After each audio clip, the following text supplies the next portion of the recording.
केरल जो आधिकारिक तौर पर अब केरलम बन चुका है, वहां का प्रसिद्ध भगवान अयप्पा का सबरीमाला मंदिर 10 साल से लेकर 50 साल की लड़कियां या स्त्रियां उस मंदिर के अंदर प्रवेश नहीं कर सकती।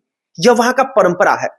अब कुछ साल पहले वकीलों के एक समूह को अचानक से महिलाओं के हितों का हनन होता हुआ दिखता है और फिर वह अदालत में जाकर कहते हैं कि सबरीमाला मंदिर में महिलाओं का प्रवेश होना ही चाहिए। अब भारत का सर्वोच्च न्यायालय अपने संविधान के पन्नों को पलटता है और आदेश जारी करते हुए कहता है कि महिलाओं को मासिक धर्म के आधार पर मंदिर में प्रवेश ना देना संविधान के अनुच्छेद 14 और 15 के अनुसार ज्यादती है तथा इससे उनके संवैधानिक अधिकारों का हनन होता है।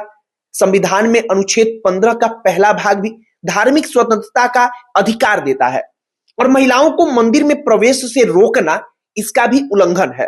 अब हुआ यह कि भगवान अयप्पा के भक्तों में इसके कारण भारी नाराजगी होती है और सबसे खास बात यह है कि जिस समूह के द्वारा यह मामला अदालत के समक्ष लेकर जाया गया था, उनमें से कोई भी उस परंपरा को मानने वाला या उस भगवान का भक्त नहीं था। इस वक्त पर इसी फैसले को लेकर सुनवाई चल रही है और सुप्रीम कोर्ट में केंद्र सरकार कहती है, उसके वकील कहते हैं कि अदालत ऐसे मामलों से दूर ही रहे तो अच्छा है। केंद्र की सरकार कहती है कि कोई व्यक्ति मांसाहार का सेवन करता है और कल की तारीख में वह संविधान के पन्नों को पलटे और उसका हवाला देकर कहे कि जिन मंदिरों में मांसाहार पर प्रतिबंध है वहां मेरे अधिकारों का हनन हो रहा है, तो फिर क्या उसे इस प्रकार से देखा जाएगा कि वह अधिकारों का हनन है? भगवान अयप्पा को पौराणिक कहानियों में नैष्ठिक ब्रह्मचारी बताया गया है और सबसे ज्यादा चर्चा इसी शब्द को लेकर है कि आखिरकार यह शब्द क्या है। शुरू से लेकर अंत तक की कहानी आज आपको हम सुनाएंगे। अब तक क्या कुछ हुआ है सब कुछ बताएंगे, लेकिन आगे बातचीत करने से पहले हमारा नमस्कार स्वीकार करिए। हमारा नाम मोहित कुमार सिंह है।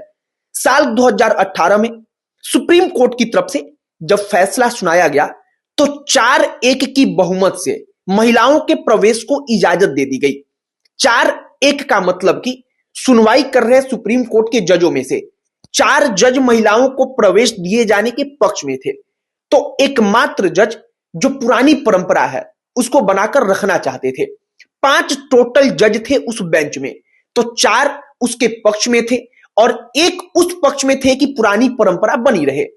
जैसे ही महिलाओं को इजाजत मिली तो उसके बाद तुरंत पुनर्विचार याचिकाएं दायर होने लगी तथा भक्तों के बीच इस बात को लेकर गुस्सा पनप गया कि सुप्रीम कोर्ट ने उनकी परंपरा का ख्याल नहीं रखा।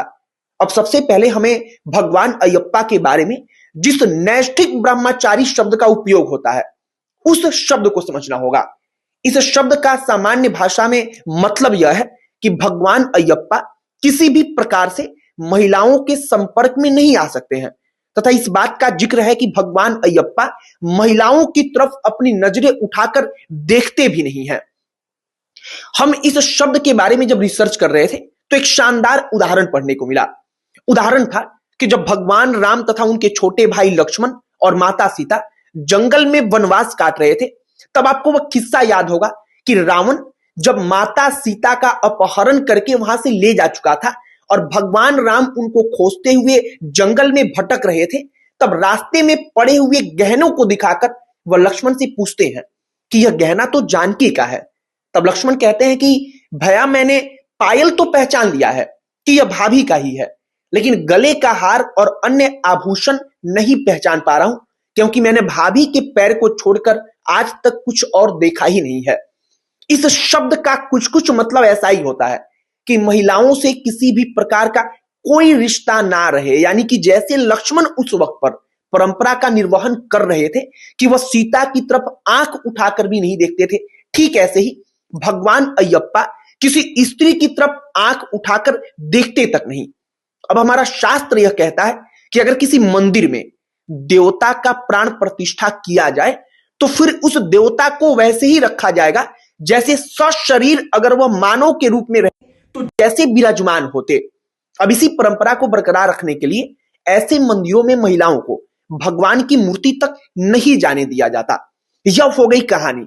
लेकिन अब अदालत के अंदर क्या चल रहा है जरा उसे समझिए। मौजूदा वक्त में सुप्रीम कोर्ट में 9 जजों की बेंच इस पर सुनवाई कर रही है, यानी कि कुल मिलाकर 9 जज उस बेंच का हिस्सा है जो इस पर सुनवाई कर रहे हैं। सुप्रीम कोर्ट के सामने उदाहरण देते हुए एडिशनल सॉलिसिटर जनरल कहते हैं कि मान लीजिए कोई व्यक्ति इस बात को कहता है कि वह मंदिर के अंदर नॉनवेज लेकर जाएगा, और चूंकि संवैधानिक तौर पर आप देखेंगे तो नॉनवेज खाना या किसी भी प्रकार का खाना उस व्यक्ति का अपना अधिकार है, लेकिन उस मंदिर के परंपरा के खिलाफ है तो मंदिर उसे नॉनवेज लेकर वहां नहीं जाने देगा। उसके पास इस बात का बिल्कुल अधिकार नहीं है कि उसे मंदिर से जुड़े हुए लोगों के आस्था के साथ वह खिलवाड़ कर सके। इसके बाद एक और उदाहरण देते हुए वह कहते हैं कि कई मंदिरों में प्रसाद के रूप में शराब दी जाती है क्योंकि यह परंपरा है। अब कल की तारीख में कोई आकर यह कह दे कि शराब को प्रसाद के रूप में देना गलत है और शराब को प्रसाद कैसे माना जा सकता है, तो सुप्रीम कोर्ट के सामने एएसजी केएम नटराज यही बातें रखते हैं। अब एडिशनल सॉलिसिटर जनरल क्या होता है, तो इसे सामान्य भाषा में इतना समझिए कि सरकार का एक बड़ा वकील जो केंद्र सरकार की बातों को अदालत में रखता है और सरकार का पक्ष जो है वो वहां बताता है। सरकार का यह पक्ष है कि यह मामला महिलाओं के अधिकार का उल्लंघन नहीं है, बल्कि यह सिर्फ एक संप्रदाय विशेष का विशेष परंपरा है और इसे उसी नजरिए से देखना चाहिए। आपको हम कुछ उदाहरण देते हैं।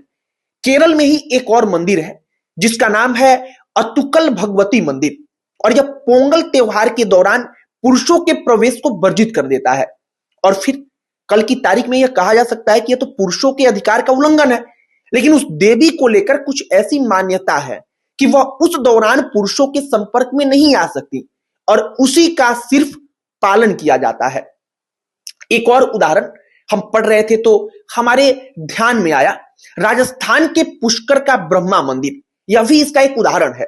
इस मंदिर के गर्भगृह में कोई भी विवाहित पुरुष नहीं जा सकता है।